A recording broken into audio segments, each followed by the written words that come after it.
The morning sun made my front yard look all golden and pretty. The kind of spring day that felt like getting a present. My lawn had all my stuff set up, super neat chairs lined up in rows, boxes with labels that said tools, books, and kitchen stuff, a cooler full of sodas sitting on my porch, and a speaker playing old rock music.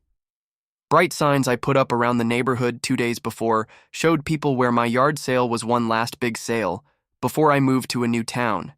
Everything looked perfect, or at least I thought so. I never thought that in just a few hours my quiet little sale would turn into total craziness because of Susan. The lady who thinks she's the boss of everyone, her mean face would soon be on my phone screen on a Craigslist post that messed up my whole life and started a fight. I didn't see coming. Susan wasn't just a nosy neighbor lady. She was like the HOA's secret police, a woman who loved being in charge. Her grass looked like a golf course. Her flower, pots lined up like soldiers. Her mailbox had a fancy symbol she got carved on it. Even though HOA rules said she couldn't last month, she got mad at people for having bird feeders and wind chimes. Now it was my turn. I just laughed when she made a snotty comment during her 7 a.m. walk around, something about needing permission from the board for my sale. The HOA let people have 2 garage sales a year, and this was my first one since 2019. I was totally allowed to do it. But Susan didn't like people following rules. She liked having power. I went inside for 7 minutes to get coffee and change my shirt. When I came back, my yard looked like a war zone, strangers everywhere, like hungry bugs tearing through my boxes, taking my patio, furniture, and shoving my tools into wagons. A man wearing pajamas walked away with my grass cutter. A woman holding my toaster yelled, "It's on Craigslist free stuff." Another guy pushing my leaf blower said I was moving and giving everything away. I told them to show me the post.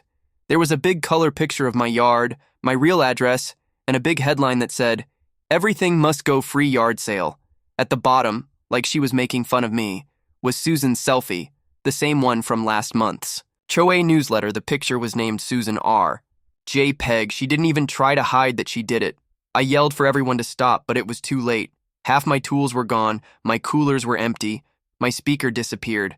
A woman walked off with my slow cooker and someone drove away with my uncle's folding table yelling, "Thanks, mystery lady." I just stood there feeling mad and shocked. At the same time, Susan had started a war and I wasn't going to let her win. I went inside, opened my computer, and started making plans. I had 5 days before my moving day and I knew exactly what to do with them. Susan had bragged about her old bike collection at last year's HOA party. Really old bikes, including a gold one from Switzerland, locked in a different garage she didn't use for her car after drinking. Too much wine. She accidentally told everyone her backup garage code, her birthday, backwards. I remembered her birthday from the HOA newsletter party story. I wasn't going to break in or steal anything. That wasn't how I do things. But if Susan wanted to play dirty, I'd give her some of her own medicine that afternoon. I walked by her garage to check it out. The bikes sparkled behind the windows like they were in a museum, all shiny and perfect. Motion lights turned on. But I didn't jump. I smiled. Susan had been watching me all morning, feeling proud of herself. She thought she had beaten me. She was wrong. I spent the day making a Craigslist post, weird collector giving away rare old bikes, Earth Day party corner of Fair Hill and Juniper Saturday. 10 a.m. early, people welcome, no address, just enough to make people curious. I logged off and slept really well by Sunday. I added the last part, colorful arrows, just like Susan's mean trick signs, leading right to her house. I didn't touch her stuff. I didn't need to. By 10 a.m, her street was busy. Families with bike helmets, collectors with their gear, even people who make videos for Instagram. Susan ran out screaming about people on her property and saying she'd call the cops. I drank coffee on my porch and waved, "Just giving you back what you gave me." "Susan?" I called out. She slammed her door, turning off the motion lights, and I heard her yelling on her phone, but I hadn't put her address anywhere. I hadn't broken any rules. I just invited people to a public sidewalk with a little mystery. People started whispering, "Why did Susan have a secret bike museum?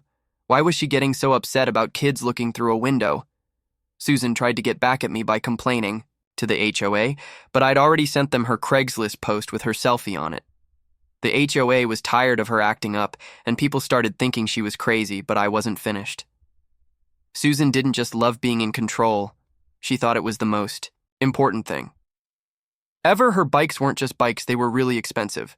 Collector ones, some with special frames, others with real gold. One had a spotlight on it.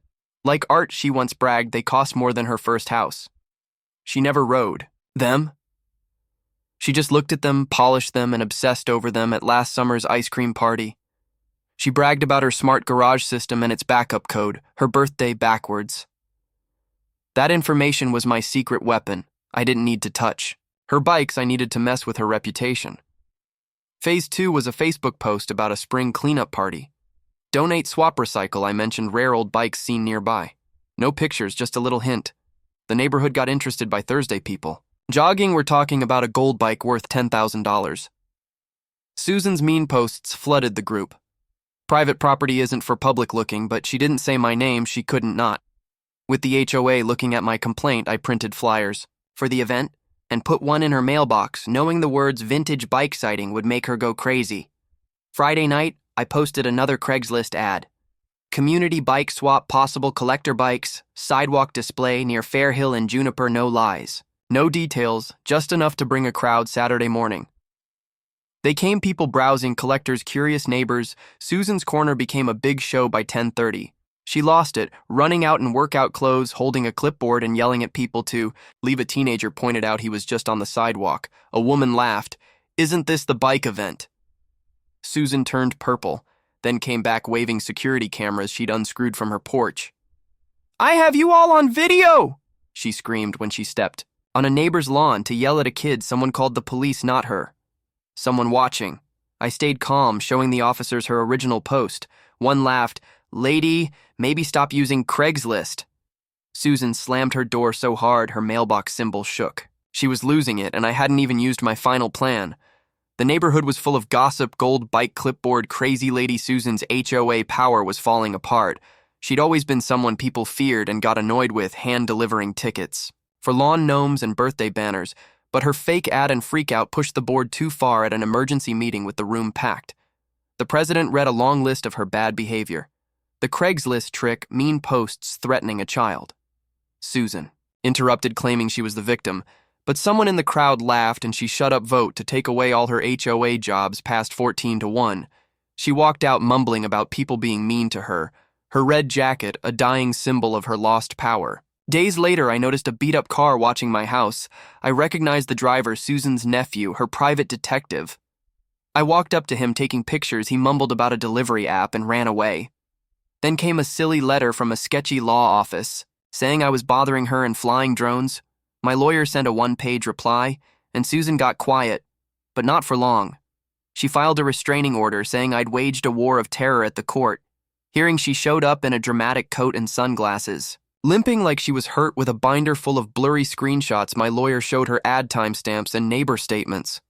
The judge threw out her case in minutes, telling us to stay off social media. Susan stormed out, her dignity completely gone. The HOA cut her off completely, treating her complaints like junk mail.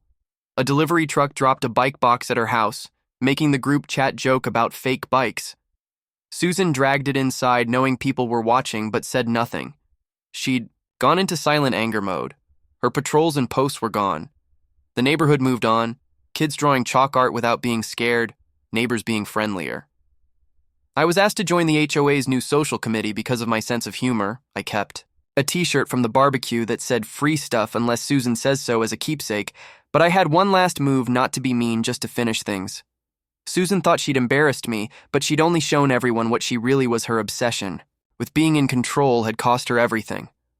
My final move was already happening, quiet and legal, set to happen when she least expected it. Revenge doesn't need to be loud. Sometimes it's a whisper that goes on forever.